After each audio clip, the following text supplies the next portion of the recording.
live, folks. If you were planning on coming here, please come. Somehow they created a waiting list, and we do not have a waiting list. We still have room for you, so please come on down to the Holiday Center to participate. They can't see your face. You couldn't see my face? Yeah. Just your suit. Oh, I was super. I had a table before I left graduated. Okay. Well, it's not going to get any higher, so I can hold it for you. it's just gotta. I just gotta get it higher. Oh, okay. I'm gonna take a chair, slide it back here.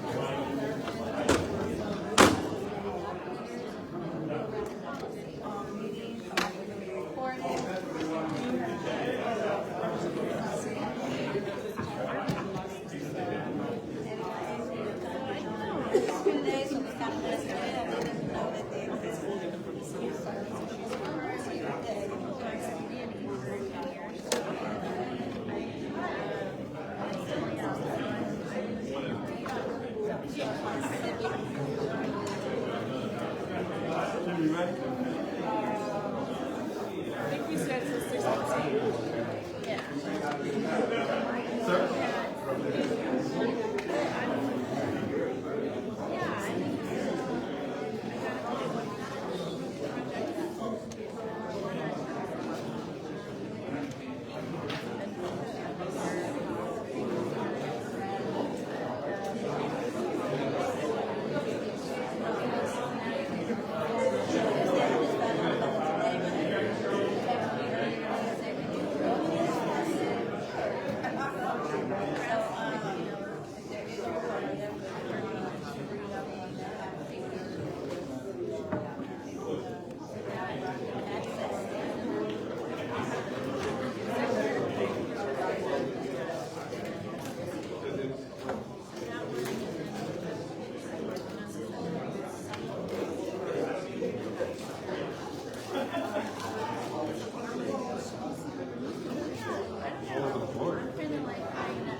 I'm gonna give you something right on that.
We are going to get started here soon.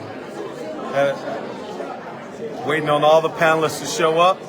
So we're about ready to go. It's on. Hello. We are about to get started. Hello. Can I get everyone's attention?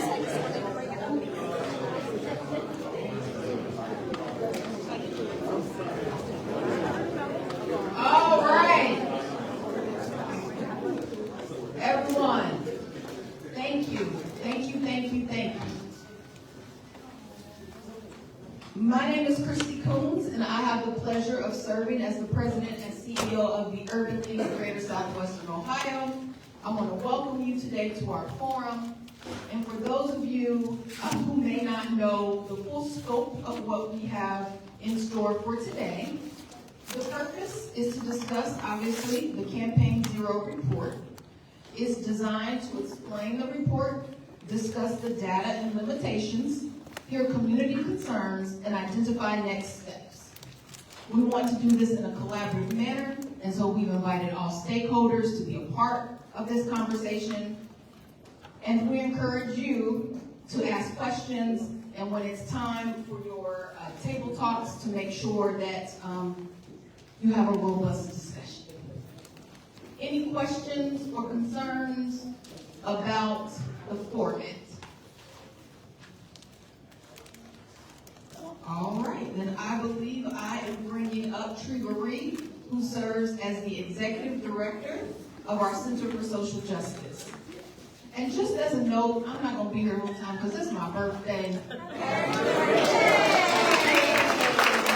That's why I'm casual, so I'm doing a little something, and then I'm going to celebrate my husband.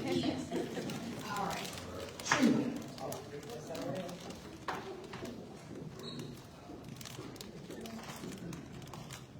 Thank you. Should we sing? No. Yeah. We can. We got some sopranos and some altos and some basses in here. Well, we are grateful for Christy and her leadership, and it's not uncommon for her to show up on many special occasions in her life, and she has been deeply engaged with us in this process from the time that we were made aware of the information that we will highlight today, and as you see through this evening. We will come into tonight, and I thought one of my colleagues was going to be walking in, and I'm not sure if Jerome is out there. Is Jerome out there? Okay.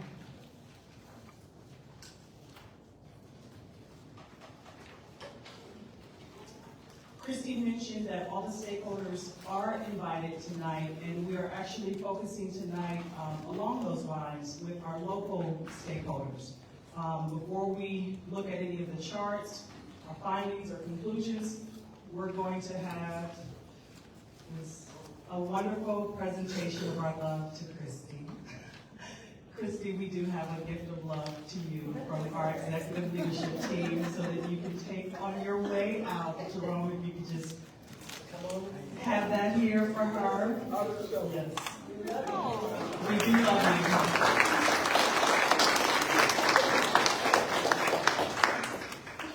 And so we want to frame our conversation tonight to share that the community partners who are joining us tonight, the coalition partners, Truth and Destiny Covenant Ministry, Beloved Community Church, Faith and Community Alliance of Greater Cincinnati, MARC, the Cincinnati chapter of the NAACP, the Urban League Holloman Center. We have been hosting community forums. Our first was on June 30th at Truth and Destiny. And we have all been engaged, like you have, to learn more about the reports, as we are organizations that are deeply involved in working on behalf of our community, and especially uplifting civil rights priorities and community priorities in our respective organizations. We are also neutral conveners. We all share collaborative relationships with the city of Cincinnati and their leadership, and we have that same collaborative relationship and partnership with the Public Defender's Office. Both of those local partners are joined with us today. Our mission here at the Holloman Center is certainly deeply rooted in building collaborative relationships between community, our law enforcement partners, stakeholders, our elected officials, to ensure that we can progress on our goals for police reform and advancing racial equity. My role tonight is not to advocate for or against the report. My role is really to just help us to look at, nor will it be to determine the accuracy of the methodology of the report. It is to just help us walk through several of the slides of Campaign Zero's slide presentation. There are 70 slides in that presentation. I will highlight perhaps 12 of those slides, but maybe speak to less than 12, just to give our community members a little bit more perspective about the data that's in that report. When we met on June 30th, what we heard from the community coming out of that meeting was that they wanted to actually see a little bit more from the report. There were a number of community members who had not yet pulled up the report. We want to encourage you for you to take a deeper dive into understanding their report by logging on to contactcards.org. Contactcards.org. Have those in this room taken a look at any of the reports from Campaign Zero? By show of hands? Okay, some of us in the room. On your table tonight, we put just a few reports for you to take a look at. You'll see some reports for your table to share. There's the City of Cincinnati contact card report, the last updated contact card report, and they are working to refresh and update those materials. You'll see the Campaign Zero contact card one-page handout that provides a summary of the disparities that they have highlighted. You'll see the contact card info slide deck. There is one presentation, I believe, on each table. You will see note cards. If you've got questions, there'll be opportunity to engage with the panelists. And then you'll also see a copy of the Citizen Complaint Authority form. That form is available online, and we provided a PDF copy for you to take a look at. There are additional reports that we encourage you to look at, certainly the Collaborative Agreement Refresh.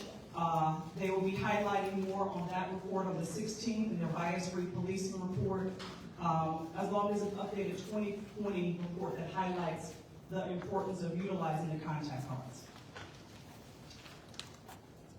We can move through the presentation. I'm just going to put up a slide of the contact cards as we go. It's important as we go into these slides that the underlying contact card data collected by Campaign Zero is from the Cincinnati Police Department's contact cards. Second, there is Campaign Zero, that Campaign Zero was an independent third-party organization that analyzed this data. There are findings that emerged, thirdly, from the analysis of the available Cincinnati Police Department data. And then fourth, the policy conclusions and recommendations that you may have will differ while you are at your table based on organizations and individuals that you might draw from those findings. We hope that you will be able to learn with us. We are still asking a lot of questions and digging deep into the report and not placing judgment as we process, that we would be willing to listen to hear from our city leadership and Public Defender's Office and each of you as we discuss tonight's materials, that you will ask questions, and as we ask, that we'll be able to respect both the data and the lived experience that people may share from. And as we reflect that, we recognize that we all may interpret the information differently, and that our goal is to all move forward tonight. So this is a copy of a contact card. The contact card system is important in that it was advocated and mandated by the incredible work of the Collaborative Agreement. And that was developed to strengthen our transparency, our accountability, and trust between the law enforcement and community with our day-to-day interactions. When officers initiate discretionary stops, and those are stops when officers choose to stop pedestrians, those who are walking, our motor vehicles, those who are driving, versus the 911 call, this is the information that they are seeking to collect. And if anything has changed on that, when our chief comes up, he can share a little bit more about any adjustments that have been made. The purpose is to create that transparency, and without the data that these cards provide, we know that we often just have relied prior to that on individual experiences and different anecdotes that may not give the full picture. And we also understand that contact cards do not provide a complete picture of everything that may have taken place in that circumstance surrounding that stop. And that every officer's decision-making or aspect of a person's experience may differ as well. I'm going to just talk about slides, and you can stop on slide 19, but I'm going to talk just collectively because there are a group of slides I'm just going to highlight in groups. When you look at the full presentation, slides 16 through 19 are helpful. They begin to help us to understand from Campaign Zero's report the 17 years that they looked at in publicly available data from CPD, representing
composition remained the strongest predictor among the factors examined.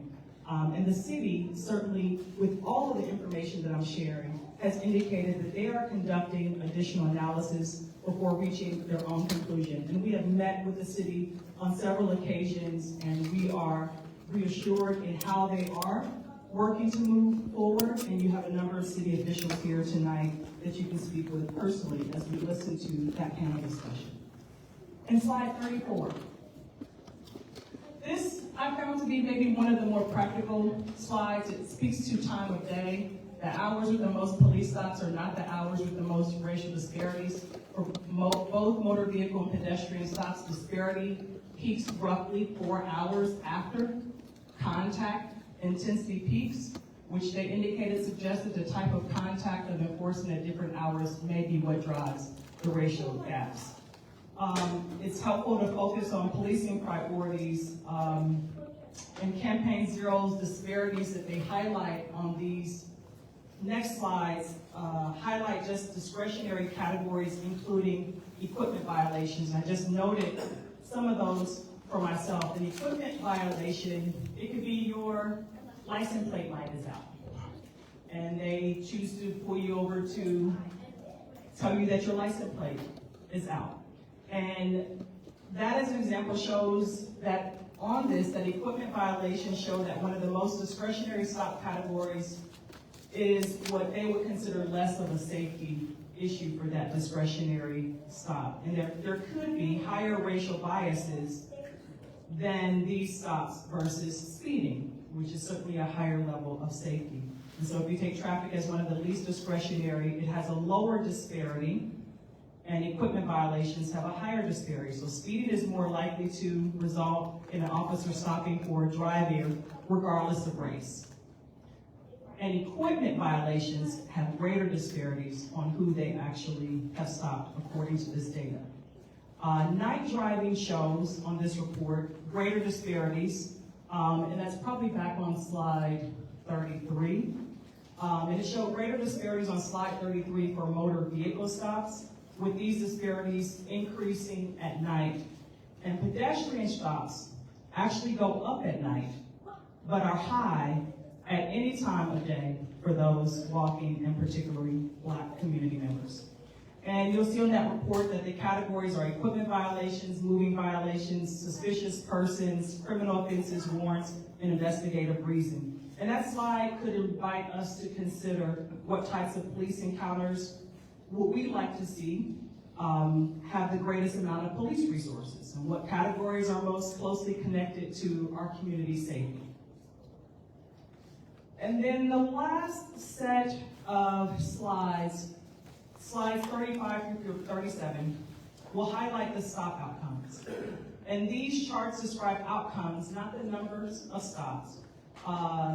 They do not show the number of Black residents stopped compared with the number of white residents stopped. Instead, they will show you what happened after people were already stopped. And so outcomes could be warnings, citations, were people arrested, were they searched, was there use of force, or was there no action? And so this section here, these pages will help us to understand from their report how police encounters might conclude, what happens after people have already been stopped. And that percentage compares outcomes among people who are already stopped and not the total stop. And so if you go back to that report, Reggie, it says after being stopped, Black residents are more likely than white residents to be arrested across all categories in the data. It speaks to misdemeanors, capious warrants, and felonies as outcomes, and it says that white residents are 1.35 times more likely to receive traffic citations, the most common and generally less severe outcome, and Black residents are more likely to receive misdemeanors and capious warrant citations. And so as we just conclude, just giving a highlight of some of the slides here, this data can tell you where stops occurred. It can tell you when stops occurred. It can tell you the reasons recorded on contact cards for stops and whether searches actually occurred, whether force was reported, whether citations or arrests occurred, and various demographic patterns for you to review. The data will not be able to tell us the officer intent, whether a stop was legally justified. Everything an officer may have known before a stop occurred, and every circumstances surrounding that encounter, or one definitive interpretation of the findings. And so I want to recognize that those are limits that could help us to use the information responsibly as we discuss it and consider that we are still awaiting the city's analysis and some of their problem-solving steps moving forward.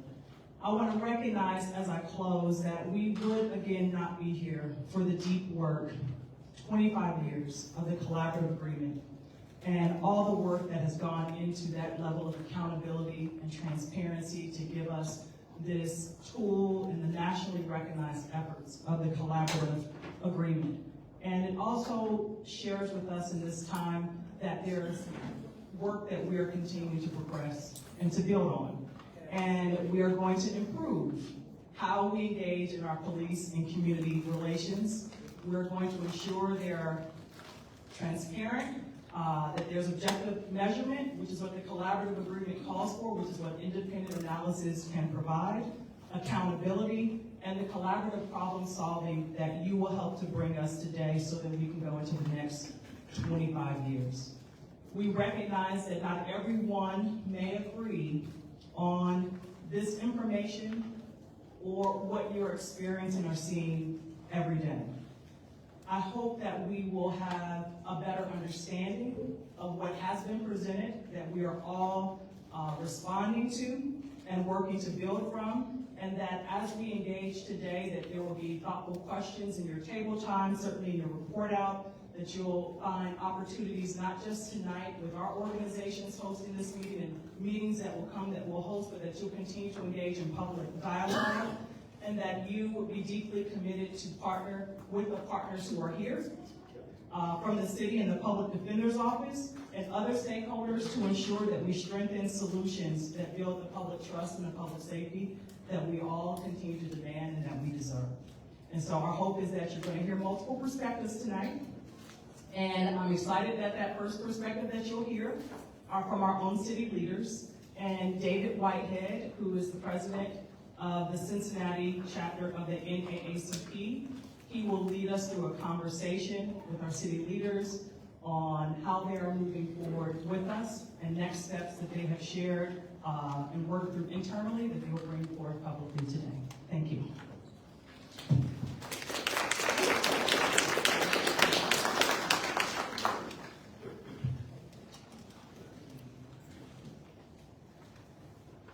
Good evening, everyone, and thank you for coming. Please give Treva another round of applause. To do that deep dive into that report, to be able to express the information takes a lot of work, and she's put in a lot of work to make sure we can bring the information to the community. And what she said, and what is clear, we are not trying to make judgment about the methodology or anything related to the report other than the fact that we have that information. And now what are we going to do with it? So I want to invite up here Interim Chief Henney, as well as City Council Public Safety Chair, Councilman Scotty Johnson.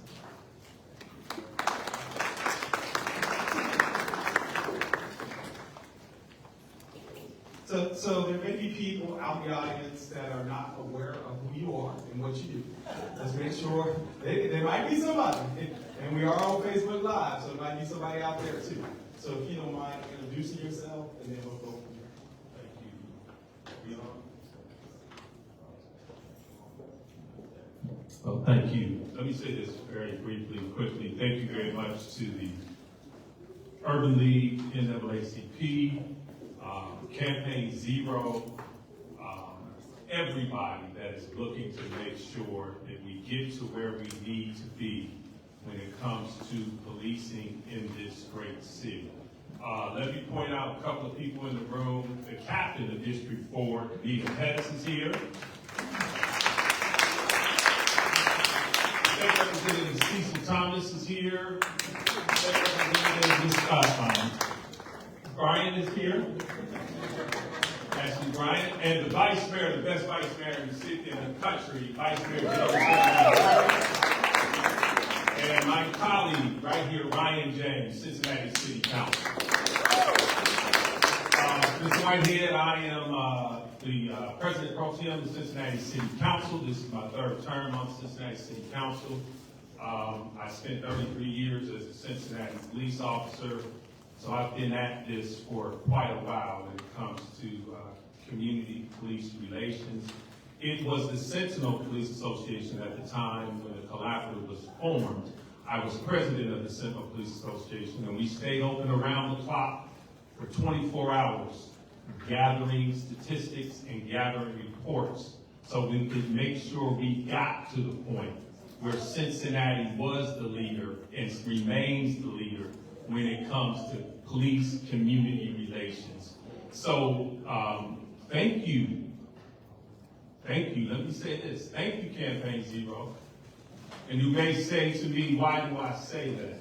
Because we have to do everything necessary as a city to get to where we need to be, where everybody that comes, works, plays, and lives in this city feels comfortable living, playing, and working here and interacting with the best police department in the country. So I'll stop there and turn it over to the chief unless you have more for I'm going to let the chief introduce himself. Absolutely. Thank you for answering my questions during your. Oh, I did. I got more, Mr. White. Well, good evening, everyone. Can you hear me? Okay, good. Once again, thank you for the invitation. I'm very excited to be here. For those who don't know Can you turn my it up? background, Tip it toward your mouth.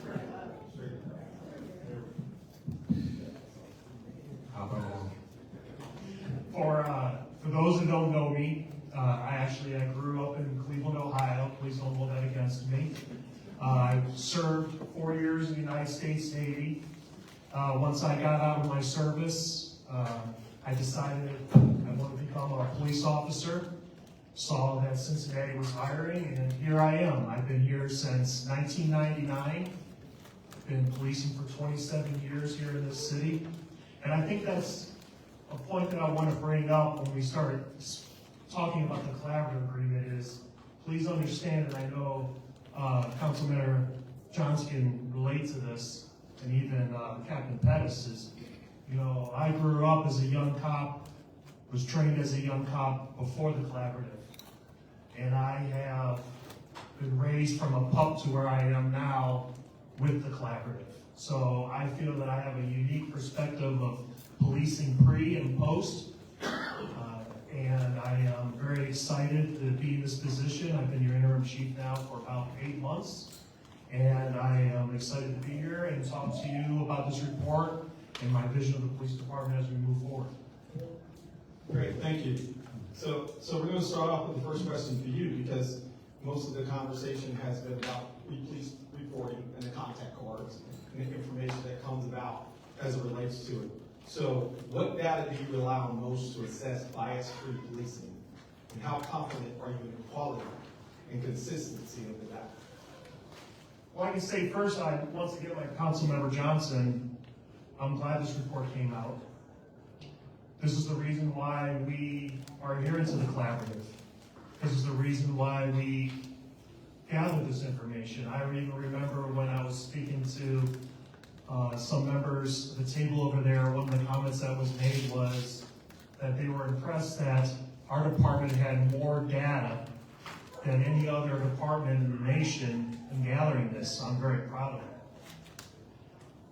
What I look at the most with this, and this report is very new to me, and it has so much information. I know we're showing a few slides, so much information, is my responsibility as a police chief is to make sure that I have the most accurate information.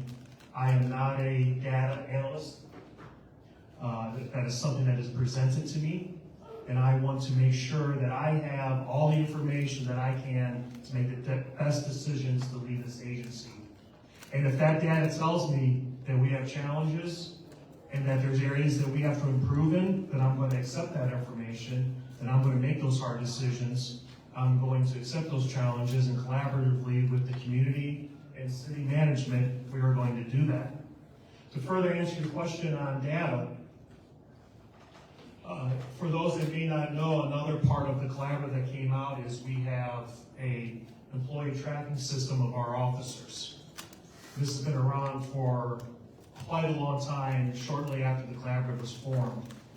This information is presented to me on a quarterly basis, and that information is provided to me on officers' uses of force, complaints, other types of information, and it compares it to their peer groups within their same area.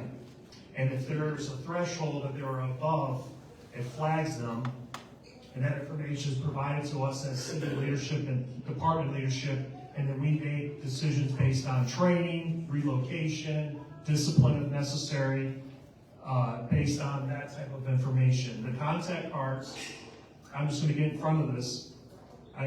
This is the first time that I know that we are really taking a look at this information.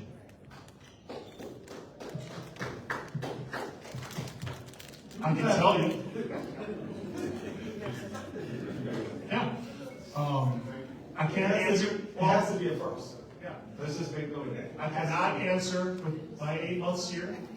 I cannot answer on why or the reasons. I don't know. And if I don't have an answer, I'm not going to make something up in front of you just to say something. What I can tell you is that we're going to take this information and we're going to do our damnedest to do the best we can to ensure, like Councilman Johnson said, is that we have the best police department in the nation. And then finally, quickly, other information that I base my decisions on is working with partnership with the Citizens Complaint Authority. If you are not aware, they provide us recommendations separate from what our conclusions are in our internal investigations. Those recommendations now are coming to me, and we are responding to the city manager on a quarterly basis to make sure that if there's any changes that they recommend and they seem reasonable and within our department's mission, that we make those changes to improve. Councilmember Johnson, so you lead the Public Safety Committee. What role does that play in ensuring that citizens are properly policed? Well, the biggest thing is that we will make sure, as the chief has alluded to, and I've met with city administration, the city manager, we've met with the Urban League, we've met with the NAACP, we've met with the partners in this city. And as legislators, we are going to do everything we possibly can to make sure everybody in the city feels comfortable interacting with the police. It's that commitment. I've been at this, like I said, for over 30 years. So back then, it was a tall mountain to climb. But the mother of the collaborative, Iris Rowley, is here, and I want to shout her out also, that the fact is, this work is not easy work. People in dealing with people is not easy work. I'm not giving them a pass, but as the chief has pointed out, we got to remember police officers are people. They're not robots. Because they wear a gun and a badge does not mean they show up perfect in every situation. As the chief has alluded to, if we got a problem officer, if we got problems, we are going to address those problems all the way from corrective training, all the way to you don't fit here, you can see the door. Because we gotta make sure that people are policed professionally, equitably, and fairly in the city of Cincinnati. And that commitment, I trust this man sitting next to me. When he says that's what's going to happen, I trust. I've seen him come up through the ranks. I've seen that he will stand alone when it comes to making sure people are treated right. I trust the city administration. I trust Cheryl Long to make sure that the effective, fair policing takes place here. So, we dropped the ball as a city. I'll be the first one to say we dropped the ball because we did not keep an eye on the data that should have been paid attention to. But here's the commitment. Quarterly now, we will address that data and we will respond to that data. I wish that we could turn the clock back and we wouldn't be sitting here as a result of what was gathered. But that's why the windshield of life is 3 times bigger than the rear view mirror. You gotta check the rear view mirror every once in a while, but believe to look out what's before you to do better and to change what took place back then. Thank you. So you answered my next question I was going to ask you in regards to what the city was willing to do in regards to community trust and engagement. But I want to ask the police chief the same question. What are you doing to create genuine two-way dialogue with the community rather than a one-way communication? Well, first I want to say I'm here. Good point. You know, that's my responsibility. My responsibility is there's going to be some tough decisions that I'm going to have to make. There's going to be my responsibility to all of you on leadership within this department, and I'm not going to base those decisions and that leadership without the community's input. I've said it in other situations like this. I've said it to many of you in other areas and other time, and I say it to all of you now. I'm very committed to ensure that the community has input in our problem-solving project with our SARA projects, working with Ms. Rowling, the NAACP, the Urban League, all of those individuals, all of those entities. I'm here because I want to hear what you have to say. I'm here because it's my responsibility, and I take so much pride in wearing this uniform and leading this agency, and I want to improve it as we move on in the future. So as we have those questions in regards to having the information to the community, what information do you believe should be made public regularly so that the community can evaluate your department's progress on this? Yes. First thing that I want to say is, even though I'm not an expert in analyzing data, several people, we have a problem-solving coalition put together that's being led by Ms. Rowling about our contact cards. And I believe that but some of the information on it may be stale. Some of this information, as we transition from different computer softwares, I'm being told that there could be times where it's not gathering as much information as we'd like to talk about the whole story. So the first step that I want to do before I start sharing even more information with the public is I want to clean my house up with that first. I want to make sure that that is the state-of-the-art data gathering system that is getting the information we need, so when other entities want to take a look at that and we take a look at it, that we're more in line. So that's my first step. Once that step is, I also know that we're working on making sure that this data is continuously offered to the community through our websites and other social events that we have. Councilmember Johnson? Well, I think all data to be transparent and to make sure that we're accountable. There's no data that should be held back when it comes to interacting with the police. I mean, it's public. All of it is basically public record unless we're conducting a thorough, in-depth investigation of some time. But it's all public record.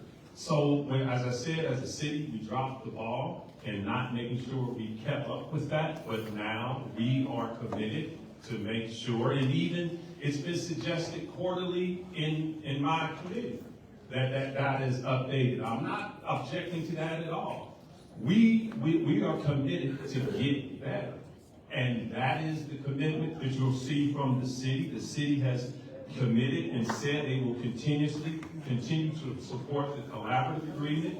They will continue to support the updates and the refresh of the collaborative agreement, and they'll continue to work collaboratively with CPD, city leaders, the Urban League, the NAACP, and all 52 community councils also to make sure that we as a city are doing what we need to do. And that level of commitment, as I've been here for quite a while, that level of commitment has not been consistent coming out of City Hall. That's right. I believe that level of commitment is now, and that's something that I am committing to you this evening to make sure we stay on that. You may not have always agreed with what I've said over the years, but you'll never be able to call me a liar. Never be able to call me a liar. So, thank you. All right, great. So, last question. How do community members influence policing priorities and practice, not just in theory? What can we do in order to get involved in that policy and practice? It was a great question because since I've taken over, one of my number one priorities of what I've been saying, and I know Captain Pettis has got a little smirk there, is customer service.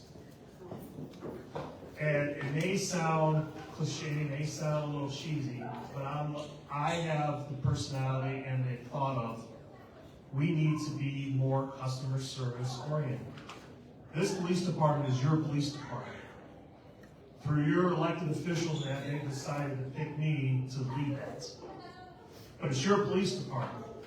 And I need to know, to the best of my ability, what it is that you think the best police department in the nation should be doing, how they should act, how they should conduct their operations. One thing that I heard through a lot of community meetings was visibility. Wishing they saw more officers outside of their cars, re-engaging with the community. Old-timers in policing would tell me they used to know everyone in the neighborhood. They used to know the young people. People ask me, what are we doing about youth violence? What are we doing about other... I'm trying so very hard because of all of you telling me that you want to see officers re-engaged in the community to get those officers out of those cars and talking to you. That is one example of how I'm responding to the community when they reach out to me and what they want to see. Of course, I have to deploy resources to help with crime and combat that. But this agency right now is reflective on what you want and what you want to see. And that is why I'm here today. This is why I will be at future meetings, because if I don't hear from you, then I'm going to be off point and you're not going to get that customer service that you wish you had. That's great to hear, because that was a big topic on the commercial today, by the way, in regards to community policing and getting to know and interact with community members. That it seems as if there's not a connection anymore. Well, let me jump on that just very quickly, not to get off script, but when we're still, Cincinnati police still function out of community-oriented policing. But 15, 20 years ago, we had so many more police officers where Scotty Johnson and Eric Dunn and Dennis Bonner, Phil Black, and all those guys that worked in West End, we had so many officers working, we could park our cars and walk through the West End. Walk around and you knew the entire community. When calls for service came out and we said we were out on foot, we had enough cars to come bump for us to cover over. I'm not making excuses. Cincinnati Police is still committed to community-oriented policing.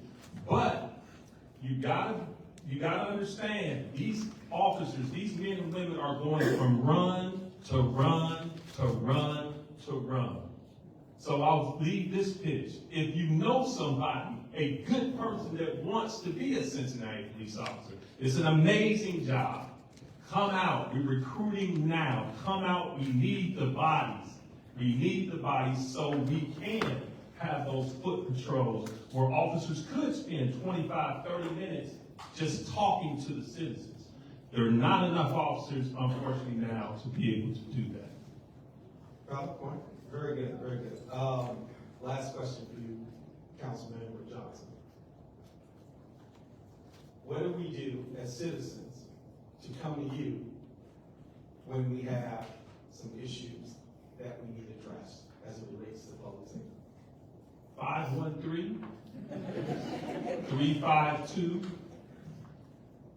513-352-3546. Scotty.johnson@cincinnati-oh.gov. I mean this. I appreciate the privilege to represent you. I appreciate that privilege. I don't take it for granted. But I don't run from tough things. My two colleagues sitting here, this council hasn't done tough things. We're not perfect. We are work in progress, just like every other entity on planet Earth. But they can reach out to me, let me know. If it's an issue that needs to get to the police chief, hey chief, this is where we are. But everything doesn't get to the police chief because there are people that are working out there every day. Captain Pettis, she's got her own little city in District 4 where the captain may be able to address that issue. So it's a process. If a lieutenant shows up or a sergeant shows up, they may be the ones to be able to help you. The chief may not have a clue what's going on, nor if he's got good leadership under him, he's not going to know everything going on. That's not a knock. If you follow what I said, if he's got great commanders under him, they're handling that. If it rises to the chief's level, he's willing to respond to it. But reach out to me. I am not hard to find. Reach out to me. Let me know. Can you give that number again? So 513-352-3546. All right. So the next phase of this will be Derek Rogers is going to come up with introduce the Public Defender's Department. Yes. Thank you. Thank you.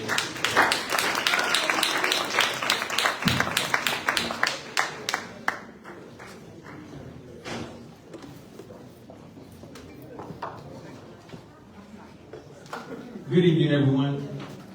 How y'all doing so far? Is it informed? Yes. Getting good information? No. No? Yes.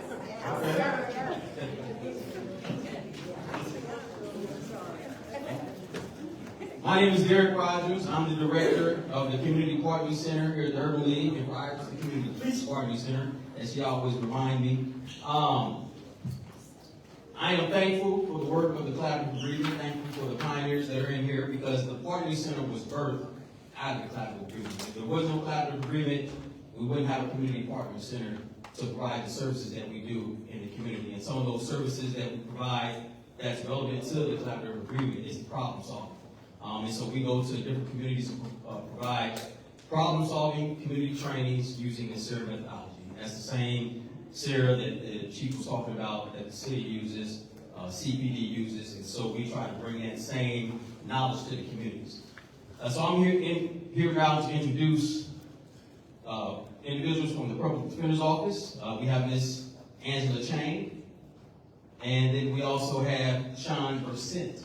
Did I pronounce it Percent? Close. Vicente, okay.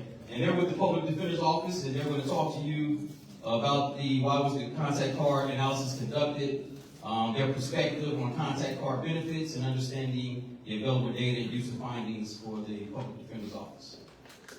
Thank you.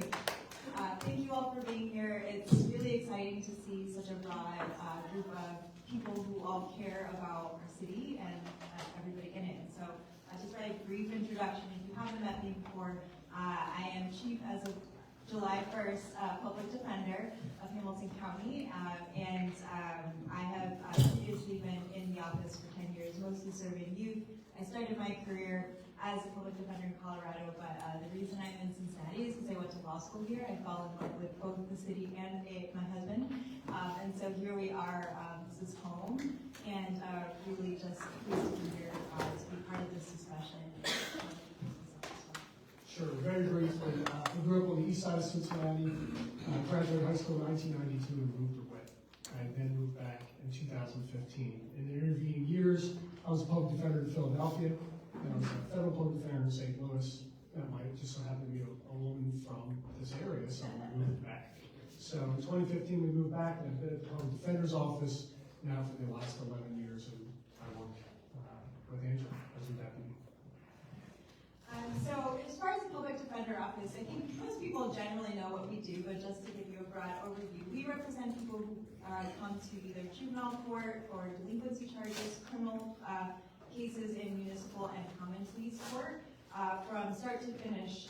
And if they can't afford counsel, we are there. And there are private attorneys that also take court appointments, but our office in municipal court and juvenile court in particular take the bulk of the cases, and we see the highest volume of all the people coming through the courthouses. We also have a guardian ad litem division that actually represents the best interests of children in dependency court, which is really unique to our office, but a really important service as well. We have the appellate division, and we employ a holistic defense model, and our director of adult social services is here, Veronica Han. And so in both of all of our trial divisions, we also take a holistic approach to really trying to get to the root of why our clients are where they are, because we want them to be successful and move on from the criminal legal system and have a bright future. And so that's our shared, I think, goal with everybody in this room. So how did we get here? You may have already heard the story, but why contact cards matter to us as public defenders? It started with one lawyer. She might be in the room. But finding out that contact cards were being recorded by police officers a couple years ago, and realizing there was information there that wasn't the same as what the rest of the police report had. And so that began, and that was actually a big deal in that particular case and led to a dismissal. And so our job as public defenders is, of course, to advocate for our clients' interests, but we also look at the legal case, right? And we see if there's legal justification for a client being stopped, for being questioned, right? If they give a statement, our job is to analyze, was this constitutional? And so with that lens, it's really important to us. Why have our clients been stopped? And one of the things we started seeing, perhaps more and more, and certainly with now body-worn camera being, the primary source of information, we were seeing our clients experiencing, our Black clients experiencing police stops in a very different way than our white clients. And I think it's not too much of a stretch of imagination to think about how it feels when you feel like you're being stopped because of what you look like. And that when you're stopped, you may end up going to jail, you may get upset, right? And you then end up going through a whole process that disrupts your life. And that's really important to us as advocates, right? Not only is the legal justification an issue for us, but the disruption to lives of our clients, and then perhaps people who never come through the courthouse but have all these interactions. That's also really important to us. Because one of the things we hope to more and more be part of the community conversation is sharing what we see day to day in the courthouse. So it's informative for you all to then think about what do you want to ask for of your public officials and your government officials. So Angela, is that why the contact card analysis was conducted? So yes, the short answer is yes. So once we understood that there was publicly available data, our attorneys were doing the really hard work of literally getting all of this data and information and manually analyzing it using Excel spreadsheets. And those are things that we could do on a case-by-case basis, right, for individual officers when we were litigating cases, because it's important for us to share with judges the whole context of what happened in the stop, not just the officer's perspective or what their testimony is, but what is the full context of this particular stop and what happened. And so that is how we started analyzing it, but we are not data analysts, as other folks have said as well in the room. And when the opportunity came up to have the analysis done for free, we wanted that to happen, right? Because it's important to us to understand, is there a bigger picture? We think anecdotally we're seeing trends case by case, but we don't have the capacity to do a large scale analysis, and that's how we got here. So the public defender's perspective on contact card benefits. What is the benefit of the contact card? Yeah, I mean, I think as stated earlier today, the benefit is that there's transparency with the community, right? Certainly from our perspective in litigation, it's important if there's information that's critical to, understanding the reasons or the given reasons for a particular stop. But it's, I think, important, as intended, it's important to the community to understand who's being stopped and why.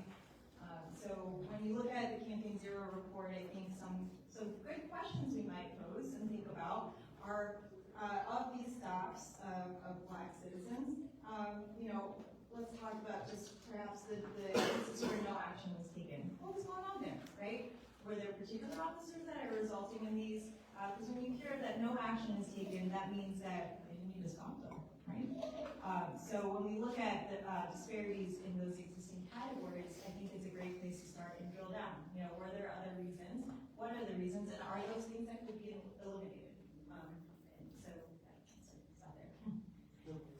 So has your office been able to use any of the data to be in the process of litigation? I know you can't talk on a specific case, Sure. but Yeah, we have been, and I think that we will continue to do so when appropriate for the particular case. So yeah, we have been able to use the raw data in occasions, and I think we will also be able to utilize the report data as well.